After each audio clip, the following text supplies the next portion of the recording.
شداد کی جنت کا واقعہ۔ عرب وہ سرزمین ہے جس سے اسلام کی کرنیں نمودار ہوئیں اور پھر پوری دنیا میں پھیل گئی، لیکن اس سرزمین کی خاص تاریخ ہے۔ صحرائے عرب کہلانے والا یہ علاقہ کبھی ماضی میں گزری انتہائی ترقی یافتہ طاقتور مگر نافرمان قوموں کا گھر ہوا کرتا تھا، جن کا ذکر قرآن پاک میں قوم عاد اور قوم سمود کے نام سے موجود ہے۔ اس قوم کے زمانے میں عرب کی سرزمین کوئی بنجر صحرا نہیں، بلکہ طرح طرح کے باغات، ہریالی اور نہروں سے لبریز زمین تھی۔ اسی سرزمین پر قوم عاد سے تعلق رکھنے والا وہ شہر بھی آباد تھا جسے قرآن میں ارم ذات العماد یعنی ستونوں والے شہر کے نام سے پکارا گیا ہے۔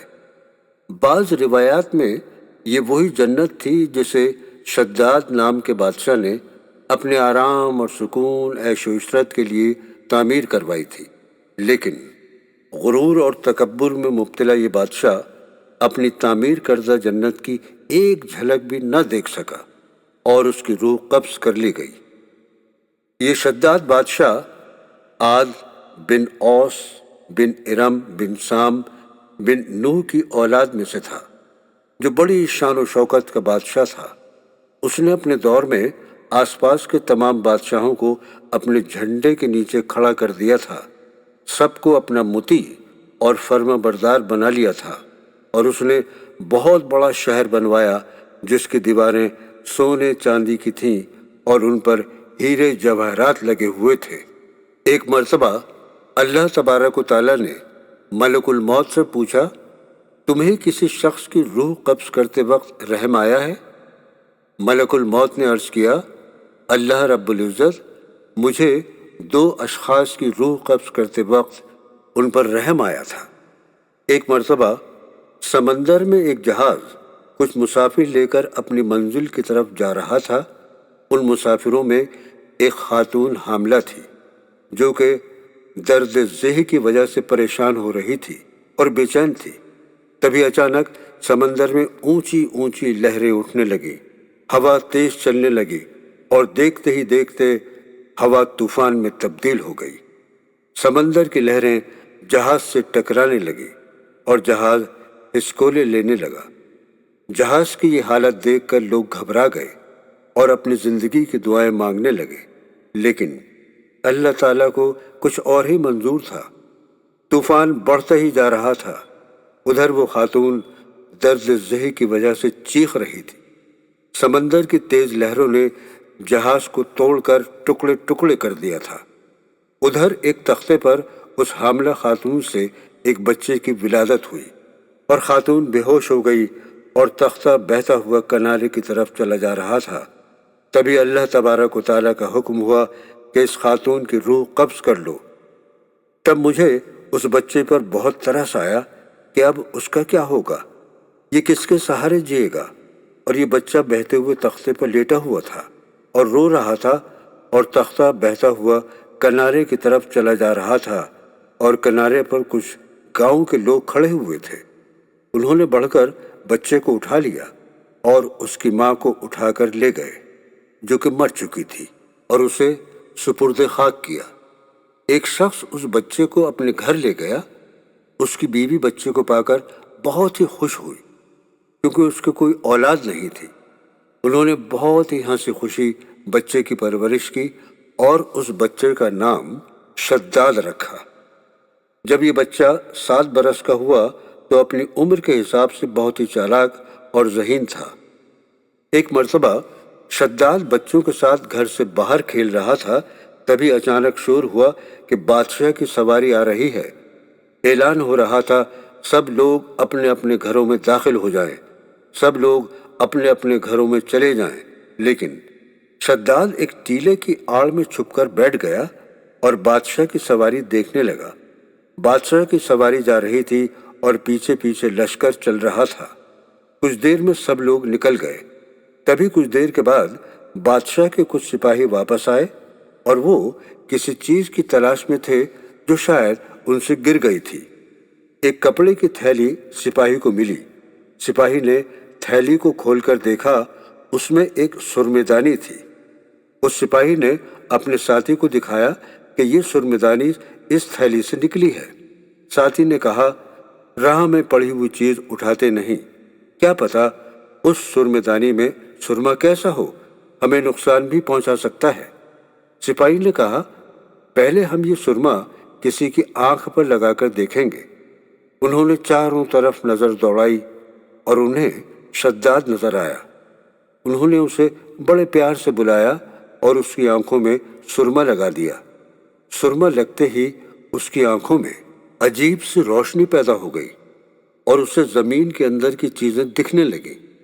زمین کے اندر کہیں پتھر دبے ہوئے تھے، کہیں خزانہ تھا۔ خزانے کو دیکھ کر وہ زور زور سے چیخنے لگا، مجھے کچھ دکھائی نہیں دے رہا ہے، چاروں طرف اندھیرا ہی اندھیرا ہے۔ سپاہی نے جب یہ بات بچے کی زبان سے سنی تو سرمےدانی وہیں پر چھوڑ کر بھاگا۔ شداد نے سرمےدانی اٹھائی اور اپنے گھر آ گیا اور ساری بات اپنے والد کو بتائی، اور اس نے یہ بھی کہا، اگر میں ان کو یہ بتا دیتا کہ مجھ کو اب زمین کے اندر کا خزانہ دکھ رہا ہے تو وہ سرمےدانی کو پھینک کر نہیں جاتے، وہ اس کو اپنے ساتھ لے جاتے۔ شداد کی بات سن کر وہ بہت خوش ہوئے اور کہنے لگے، جب رات ہو جائے گی تو مزدور اور خچر لے کر چلیں گے اور خزانہ کھود کر لے آئیں گے۔ جب رات ہوئی تو یہ لوگ کچھ مزدور اور خچر لے کر اس جگہ پہنچے جہاں پر شداد نے خزانہ دیکھا تھا۔ وہاں پر مزدوروں نے کھدائی شروع کر دی۔ کچھ ہی دیر میں خزانہ نکل آیا اور یہ خزانے کو خچروں پر لاد کر گھر لے آئے۔ شداد اب بہت مالدار ہو گیا تھا۔ دھیرے دھیرے اس کی عمر بڑھتی گئی۔ اب وہ جوان ہو گیا تھا۔ وہ اپنی بستی والوں سے بہت پیار کرتا تھا، ان کو روزانہ کھانا کھلاتا تھا۔ بستی والے بھی اس کے مرید ہو گئے تھے۔ اس نے اپنا بڑا ہی عالیشان محل بنوایا اور ایک بہت بڑی فوج تیار کی، اور اس نے محل سے دور زمین خریدنا شروع کر دی۔ وہ اپنی دولت اور لشکر پر بہت نازاں تھا۔ اب تو اس کا حال یہ تھا کہ وہ خدا ہونے کا دعویٰ کرنے لگا اور لوگوں سے اپنے آپ کو خدا کہلواتا تھا۔ وہاں کے عالموں نے شداد کو بہت سمجھایا کہ اپنے آپ کو خدا کہلوانا بہت بڑا گناہ ہے، اس کو اللہ کبھی معاف نہیں کرے گا، تم جنت سے محروم ہو جاؤ گے، تمہیں اللہ تبارک و تعالی جہنم میں ڈالے گا۔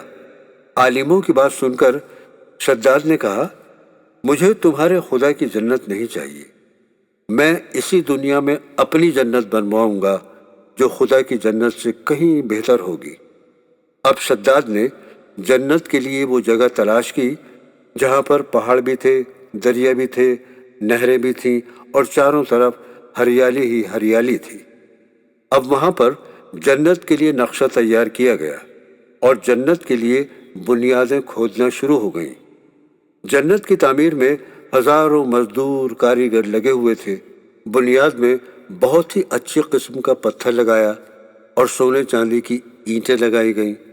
اب جیسے جیسے دیواریں اونچی اٹھتی جاتی تھیں ان پر ہیرے، جواہرات اور یاقوت لگائے جاتے تھے۔ جنت کے اندر چھوٹے چھوٹے محل بنوائے گئے، ان پر لال گوہر اور یاقوت لگائے گئے۔ اندر نہریں بنوائی گئی، جھرنے بنوائے، طرح طرح کے پھولوں کے پیڑ لگائے گئے اور پھلوں کے درخت لگائے گئے۔ جگہ جگہ حوض بنائے گئے جن میں دودھ، شہد اور شراب بھروا دی گئی، اور بڑے بڑے ستون اور محرابیں بنوائی گئی۔ 12 برس میں جنت تیار ہو گئی۔ اب شداد اپنی جنت کو دیکھنے کے لیے پورے لشکر کے ساتھ اپنے محل سے روانہ ہوا، اور راستے میں لوگوں نے بڑی ہی دھوم دھام سے شداد کا استقبال کیا، اور شداد لوگوں کو دعوت دیتا چل رہا تھا، جسے جنت دیکھنی ہے وہ میرے پاس آئے اور جنت کا دیدار کرے۔ شداد اور اس کا لشکر دھیرے دھیرے جنت کی طرف بڑھ رہا تھا۔ شداد جیسے جیسے جنت کی طرف بڑھ رہا تھا اس کے چہرے پر خوشی دکھائی دے رہی تھی۔ جب شداد جنت کے دروازے پر پہنچا تو اس کی خوشی کا کوئی ٹھکانہ نہ رہا۔ اس نے گھوڑے پر سے زمین پر اترنا چاہا۔ اس کا ایک پیر رکاب میں تھا اور دوسرا پیر زمین پر۔ شام کا وقت تھا، نہ دن تھا نہ رات تھی۔ تبھی اللہ تبارک و تعالیٰ کا ملک الموت کو حکم ہوا کہ شداد کی روح قبض کر لی جائے۔ اللہ تبارک و تعالیٰ کا حکم پلک جھپکتے ہی شداد کی روح قبض کر لی گئی۔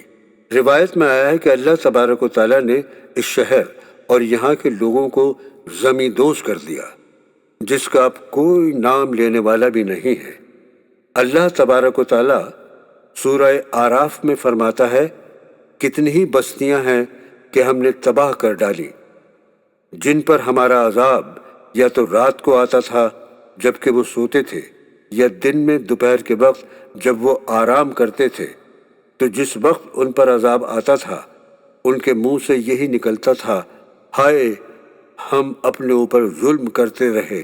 تو جن لوگوں کی طرف پیغمبر بھیجے گئے ہم ان سے بھی پرسش کریں گے، پیغمبروں سے پوچھیں گے، پھر اپنے علم سے ان کے حالات بیان کریں گے، اور ہم کہیں غائب تو نہیں تھے۔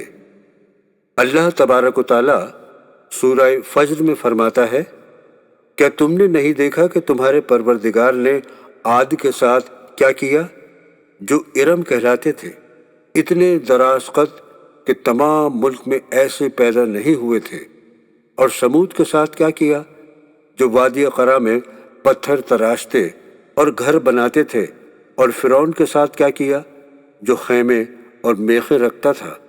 یہ لوگ ملکوں میں سرکش ہو رہے تھے اور ان میں بہت سی خرابیاں کرتے تھے، تو تمہارے پروردگار نے ان پر عذاب کا کوڑا نازل کیا۔ بے شک تمہارا پروردگار طاق میں ہے۔ جیسا کہ اللہ تبارک و تعالیٰ نے ملک الموت سے پوچھا، تمہیں کسی شخص کی روح قبض کرتے وقت رحم بھی آیا تھا؟ اس کے جواب میں ملک الموت نے یہ قصہ بیان کیا اور عرض کیا، یا رب مجھے ایک تو اس بچے پر رحم آیا جس کی ولادت کے کچھ لمحوں بعد میں نے اس کی ماں کی روح قبض کی تھی، تب سوچا تھا کہ اس بچے کا کیا ہوگا، اور دوسری بار شداد کی روح قبض کرتے وقت رحم آیا کہ اس نے اتنے شوق سے جنت بنوائی، کم سے کم ایک جھلک تو اندر جا کر دیکھ لیتا۔ ملک الموت کی بات سن کر اللہ تبارک و تعالیٰ نے فرمایا، تمہیں دونوں بار ایک ہی شخص پر رحم آیا، کیونکہ یہ بچہ ہی بڑے ہو کر شداد بنا۔